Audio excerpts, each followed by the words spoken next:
Universal Donor. Item Number: SCP-9699. Object Class: Safe. Secure Containment Procedures. SCP-9699 is to remain housed at Site-48 and is to be guarded by at least 3 personnel at all times.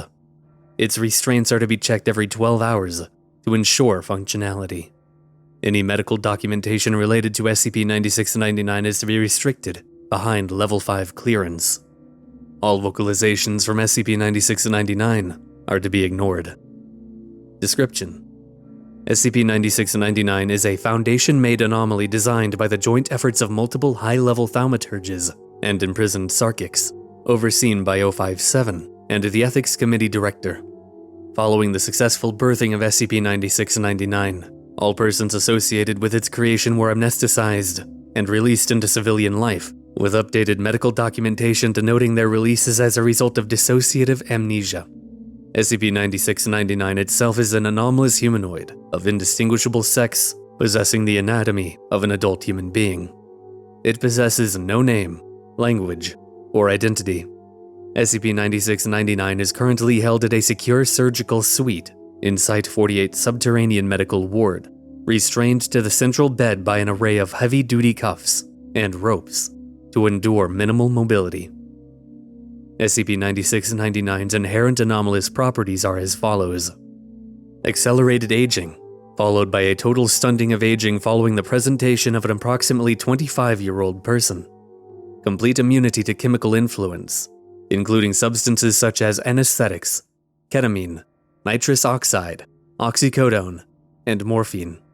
Complete immunity to mimetic influence, such as mimetic sleeping, numbing, and dissociative agents. Inability to starve, dehydrate, or experience organ failure, regardless of present organs. Innate regenerative capabilities, such as the ability to regenerate entirely missing segments of the body, excluding the brain. Inability to bleed out or die to any form of injury and/or organ failure, including in the case of a mass removal of organs and/or blood, excluding injuries/removal of the brain. A full body harvest of SCP-9699 takes assigned organ recovery surgeons an average of 3 hours, with a 1-hour reprieve period afterward for proper cataloging and storage of retrieved assets during SCP-9699's regeneration.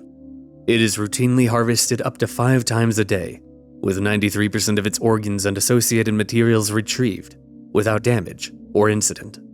Current projections suggest that, within the next year, SCP-9699 will produce enough organic matter to replace all organ donations, skin grafts, and blood donations throughout the entirety of the SCP Foundation.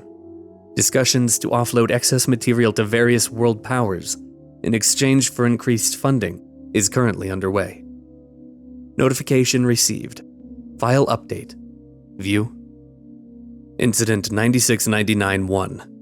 On March 9th, 2012, at 1649, one of SCP-9699's surgeons returned to the surgical suite during her designated lunch hour, claiming that she had left her wallet behind. In a breach of standard protocol, the guard allowed the surgeon into the surgical suite without joining them. It was during this time that the surgeon managed to retrieve a scalpel and penetrate SCP-9699's brain through its eye socket, during which the surgeon seemed to mutter an array of apologies under her breath. SCP-9699 immediately expired, notifying all on-shift guards, resulting in the surgeon's immediate detainment. Following a brief investigation, the offending surgeon would be amnesticized and relieved of her duties to the Foundation, with all guards present during Incident 9699-1 receiving a highly severe reprimanding. SCP-9699's previous instance would likewise be disposed of. A new SCP-9699 instance is expected to be birthed within the week, with routine harvest scheduled to resume by the end of the month.